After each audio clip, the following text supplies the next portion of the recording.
worth a watch of all 9 minutes or so of that interview between Erin and Pat on YouTube at the moment. You know Erin well. How will she have been? I mean, she's quite honest in how she's been taking it at the moment. Are you surprised by anything you heard there? No, not at all. I think that is what you get from Erin. She's willing to get right in amongst it. She doesn't shy away from responsibility. I, for me, think in the last couple of seasons, she's been arguably the most important and consistent player for them. She's technically got the capability to perform at such a high level game after game, and you know that's multiple games a week consistently year on year. But she scores big important goals. She influences the people around her. She's such a brilliant character, and I enjoyed listening to her there because I probably feel like some of the criticism we've heard over Chelsea in the last couple of weeks feels a little disproportionate. The success and the winning success they had last year almost set them up to be in this place of a slight blemish. You know, everyone would pile on. It's a challenge. There's some adversity there. Yes, they're in a bit of a rocky spell. They've got wonderful players, a football club that's got a lot of stability. I would very much expect them the rest of the season to finish it strongly. A lot of stability, and yet Paul Green, who's in charge of women's football at Chelsea, goes all of a sudden, unexpectedly. Yeah, it was a certain shock, I'm sure, for the players. You know, like Rach said, I think, you know, think back to 2013 when Paul Green arrived at Chelsea as the assistant coach to Emma Hayes, then transitioning into a role, head of recruitment and then head of women's football. I think, well, it goes without saying that a lot of Chelsea's success has been a result of Paul Green's efficiency, his eye for recruitment and building this winning machine. And, you know, off the back of what Rach said, I think the noise around Chelsea at the moment comes when you're at the top, it's harder to keep winning. So you have to evolve and you've got to know that you're going to be pushed and challenged. And because they wear the Chelsea badge on their chest, Sonia said it in her interview, people want to beat you even more. And I also think the noise is also as a result of the success of Manchester City this season as well, who've been absolutely formidable. Everybody expects Chelsea to win. They've been so dominant. But I think there's a huge change in the guard. But for it to happen in instalments, Emma Hayes' departure, Sonia Bonpastor arriving into the club, winning last season, you know, fantastic transition from her to come into that side, to then have this blip this season. There's a massive challenge behind the scenes to stabilise the club, you know, connect it back together. And in amongst that, I'd like to allude to the fact there's been injuries to key players, huge personalities in that group.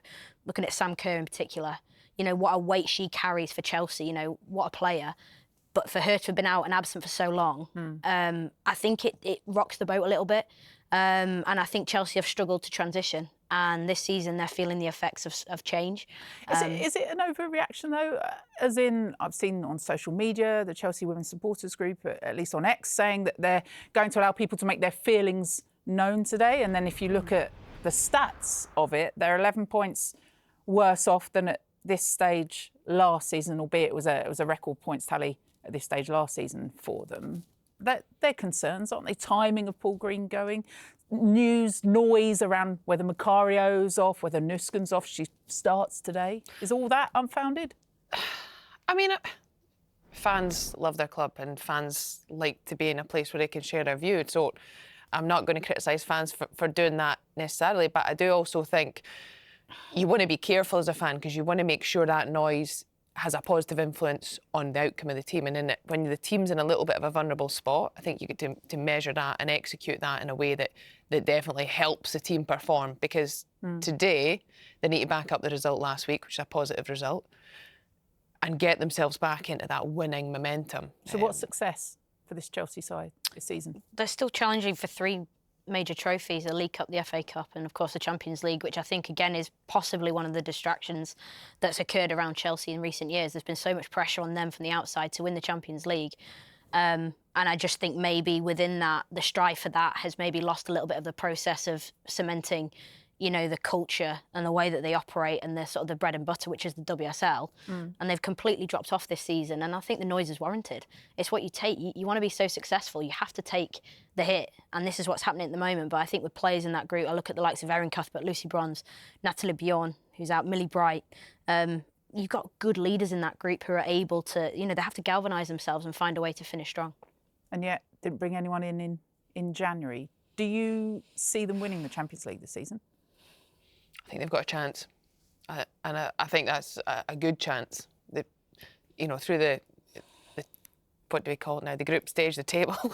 The new format. The new format. There we go. They performed very well. They've given themselves 2 less games than other teams, albeit United and Arsenal doing well through the week. But I feel, I'd back them to be in the final. Who they face, let's wait and see. We got there. Whether they'll get there, we'll wait and see.